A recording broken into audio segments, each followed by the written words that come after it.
राधे राधे, जय श्री राम दोस्तों। निघासन में चले 5 दिवसीय कार्यक्रम में प्रथम दिवस में भव्य कलश यात्रा निकली, जिसमें 24,000 से ज्यादा कलश को दूर दूर गांव, कस्बों, शहरों से आई माताएं बहनों ने सर पर रखकर कार्यक्रम स्थल से 3 किलोमीटर दूरी पर सरयू नदी से जल को कलश में भरकर कार्यक्रम स्थल पर पहुंचाया गया। इस कलश यात्रा का दृश्य महाकुंभ जैसा था। निघासन खीरी नहीं, निघासन धाम बन चुका है। जिन लोगों ने यह दृश्य देखा, उनके मुंह से एक ही आवाज आई, ये महाकुंभ है, यही महाकुंभ है। द्वितीय दिवस प्रातः सर्वतों भाद्र पूजन देव स्थापना हुई।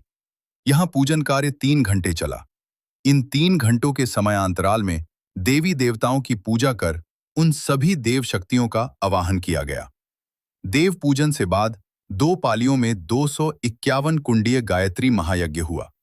शाम को बच्चों द्वारा सांस्कृतिक कार्यक्रम हुए। तृतीय दिवस प्रातः योग साधना। उसके बाद 251 कुंडीय गायत्री महायज्ञ हुआ।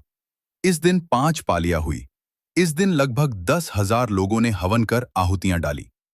चतुर्थ दिवस आज का दिन बहुत खास था, क्योंकि इस दिन युवाओं के प्रेरणा देव संस्कृत विश्वविद्यालय के प्रतिकुलपति डॉक्टर चिन्मय पांडे जी आने वाले थे। चतुर्थ दिवस की शुरुआत प्रातः योग ध्यान से प्रारंभ होकर 251 कुंडीय गायत्री महायज्ञ हुआ। इस दिन भी भक्तों का सैलाब कम नहीं हुआ। इस दिन भी 5 पालियां हुई। सभी भक्त जनों ने हवन कर आहुतियां डाली। धीरे धीरे वो समय नजदीक आ गया जब हमारे युवाओं के प्रेरणा स्रोत डॉक्टर चिन्मय पांडे जी का निघासन धाम में आगमन हुआ। सर्वप्रथम गायत्री शक्तिपीठ निघासन में उनका पुष्प वर्षा कर स्वागत अभिनंदन तिलक बंदन किया गया और वहीं पर मां गायत्री मंदिर में जाके डॉक्टर चिन्मय पांडे जी ने पूजन किया। फिर वो अपने गायत्री परिवार के साथ कार्यक्रम स्थल के लिए रवाना हुए। कार्यक्रम स्थल पे पहुंचते ही लोगों ने उनका दिल से स्वागत किया। डॉक्टर चिन्मय पांडे जी पैदल ही यज्ञशाला में विराजित। सर्वतों भाद्र मंडल सभी देवी देवताओं को प्रणाम किया। फिर वो यज्ञशाला से प्रदर्शनी प्रखर प्रज्ञा का पूजन कर दंडवत प्रणाम किया। फिर वहां से प्रदर्शनी में लिखे गुरुजी के गुरुज्ञान को समझा और प्रवचन पंडाल में पहुंचकर वहां पर विराजमान गुरुजी, माताजी, मां गायत्री जी का पूजन कर दीप प्रज्वलित किया।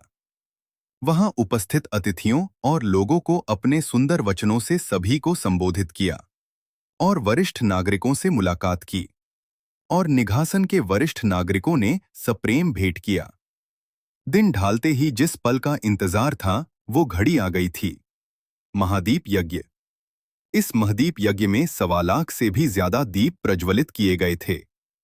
यज्ञशाला से लेकर प्रदर्शनी, सजल श्रद्धा, प्रखर प्रज्ञा और हिमालय प्रवचन पंडाल तक दीप ही दीप प्रज्वलित किए गए। यहां दृश्य देखने को लोगों ने बहुत दिन तक इंतजार किया था। पंचम दिवस कार्यक्रम का अंतिम चरण सभी का मन करुण भाव से भरा हुआ। प्रातः योग 251 कुंडीय गायत्री महायज्ञ के बाद उसी यज्ञशाला में 121 जोड़ों की शादियां हुई, जिसमें एक मुस्लिम महिला की शादी कराई गई। शादी समारोह में निघासन में समाज सेवी, व्यापार मंडल के सदस्य, गायत्री परिवार के सदस्यों, निघासन के लोगों ने सभी जोड़ों को सप्रेम भेंट कर आशीर्वाद दिया। इस 5 दिवसीय कार्यक्रम के साथ मां भागवती का विशाल भंडारा चलता रहा, जिसमें लाखों की संख्या में लोगों ने भोजन प्राप्त किया। जैसे जैसे कार्यक्रम समाप्त होते गए, लोगों के मन में करुण भाव बढ़ता गया। अब विदाई की घड़ी नजदीक आ गई थी। जोड़ों की विदाई हुई। फिर उसके बाद शांति कुंज हरिद्वार से आई टोली की विदाई गायत्री शक्तिपीठ निघासन में हुई। वहां मौजूद लोग इतना भावुक हो गए, उनके आंखों से आंसू निकल आए। भावुक क्यों ना हो, महीनों से दिन रात एक करके घर के सदस्यों की तरह श्रमदान किया। इन सभी दिनों में इतना अच्छा लगा जिसकी व्याख्या करना बहुत ही मुश्किल है। धन्यवाद।